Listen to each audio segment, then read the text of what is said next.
Welcome back, guys, to John's Fantasy Football Podcast. If you guys didn't see my last video, definitely go check that out. I talk about some coaching changes and some player changes in the offseason that affect the fantasy football landscape this season and affect your fantasy football draft. So go check that out. It was posted earlier this morning if you didn't see that yet.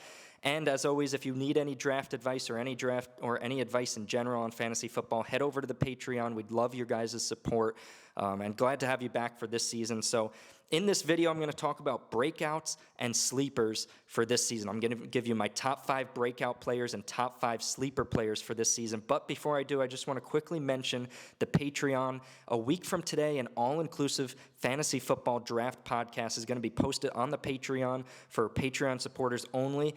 And that's because we love our Patreon supporters. They've been supporting us for a long time now, and we want to give you guys the best draft advice possible. So I'm going to talk about do's, don'ts of drafts, who I'm drafting in all my leagues, and who I'm not drafting. So make sure to check that out and get over to the Patreon before next Saturday. Let's get into it. Top 5 breakouts for this season. Number 1, this is in no particular order, but one of my top 5 breakouts is Allen Lazard. I previously talked about him in my video before, but I think Lazard's going to have a great season. When you think about Aaron Rodgers losing Devontae Adams, who's he going to throw to now? Christian Watson's there as a rookie. Sammy Watkins came in, and he's usually been hurt throughout his career. But I really like Allen Lazard because when you look at Rodgers, he likes to go to guys that he has a connection with. If he doesn't have a connection, doesn't trust you, he won't throw to you. Late last season, Lazard had 2 touchdowns against the Lions late last season and going into the playoffs. I think him and Rodgers, have a good connection, and I think it's going to stay true this season. I don't think Lazard is going to have a great year in terms of yardage, but in terms of touchdowns, I think he's going to have double-digit touchdowns, which is good enough for a really solid flex play. Could push for wide receiver 3, even wide receiver 2 numbers if he gets that yardage. But that offense is going to be focused around Aaron Jones, A.J. Dillon, and I like Lazard to get a lot of touchdowns. The second player that's going to break out is Amon-Ra St. Brown. He did break out towards the last part of last season, but he's getting drafted way too low. He's consensus like in the mid to late 20s for wide receivers. I have him in the early 20s. I think I might have him even in the mid to late teens. I'm really high on Amon-Ra St. Brown because he's the focal point of this offense. DeAndre Swift is also there in the backfield, but when Goff steps out, and goes to throw the ball, Amon-Ra St. Brown is the person he's looking for, and a lot of plays are going to be scripted for Amon-Ra. Don't forget, this defense is still pretty bad, so Amon-Ra is going to get a lot of targets. If he gets 10 targets per game in that slot, I think he's going to have a great season. So I'm really targeting Amon-Ra in my drafts. He's a solid flex play. I think he's going to push for wide receiver 2 numbers this season.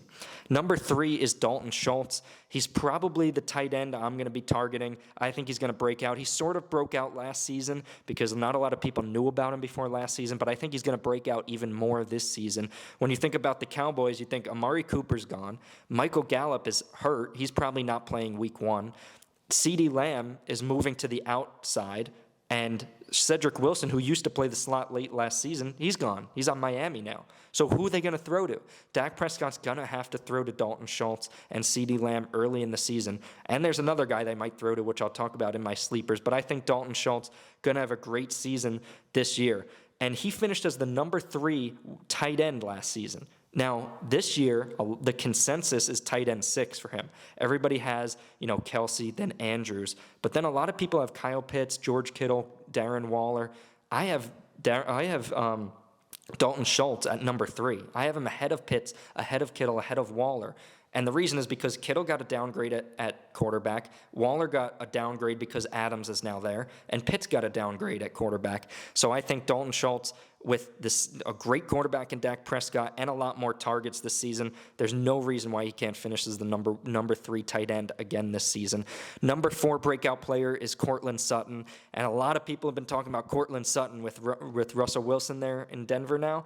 A lot of people have been, weighing, should I take Sutton? Should I take Judy? A lot of people have them close in their rankings. I actually have Sutton a decent amount ahead of Jeudy. I do like Jeudy, probably going to be playing in the slot a little bit, but Sutton on the outside I really like, and reports are that Russell Wilson and Sutton have a great connection, and Russell Wilson will be looking towards Sutton when plays break down. He's a little bit of a bigger body, a little bit more in the red zone, probably end up with more touchdowns than Jeudy, and I'm guessing more yards, probably less receptions than Jeudy, but I like Sutton to break out this season.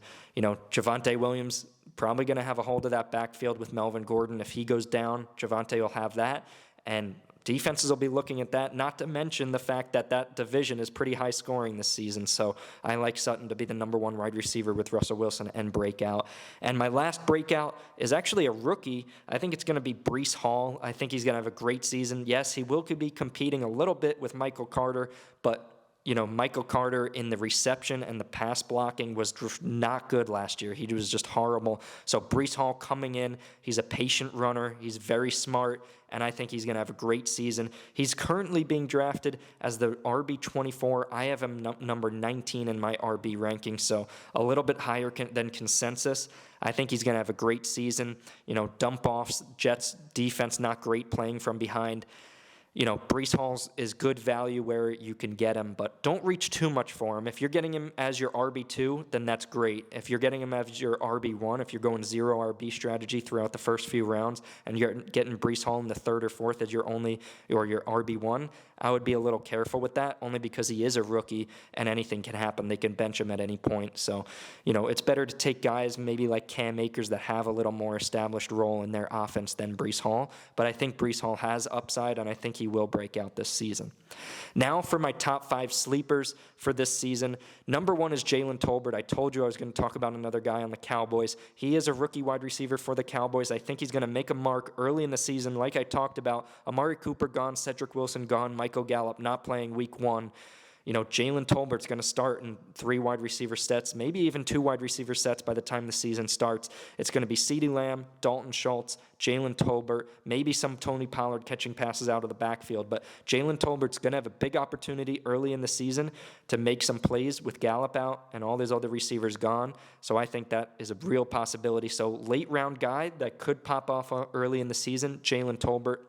If you're looking for somebody to trade after a few weeks, Jalen Tolbert could be that guy. If you pick him up, draft him late rounds, and then he has a good first 3-4 weeks before Gallup comes back, then you could trade Tolbert away, knowing Gallup's coming back onto the team, and Tolbert's efficiency is going to drop and his opportunities are going to drop, and you could trade him, maybe pair him with another receiver to get somebody like DeAndre Hopkins, who will be coming back in week 7. So just some strategy there for you. Number 2 sleeper is Dameon Pierce. Again, this is in no order, no specific order, but I do like Dameon Pierce, running back for the Houston Texans. They're talking about him being the RB1 this season.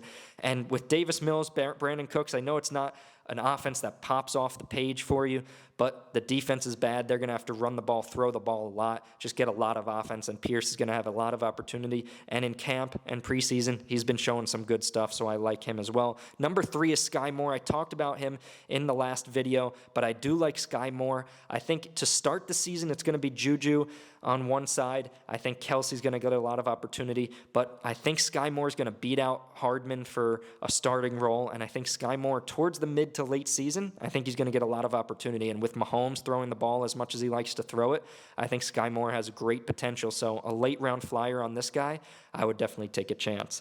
And my last guy, who is not a rookie, actually, no, I have 2 more, sorry. So my 4th guy is Rondale Moore, not a rookie, is a wide receiver, though. And one of the reasons I have Rondale Moore as a sleeper is because not a lot of people are talking about him because Marquise Brown went to Arizona.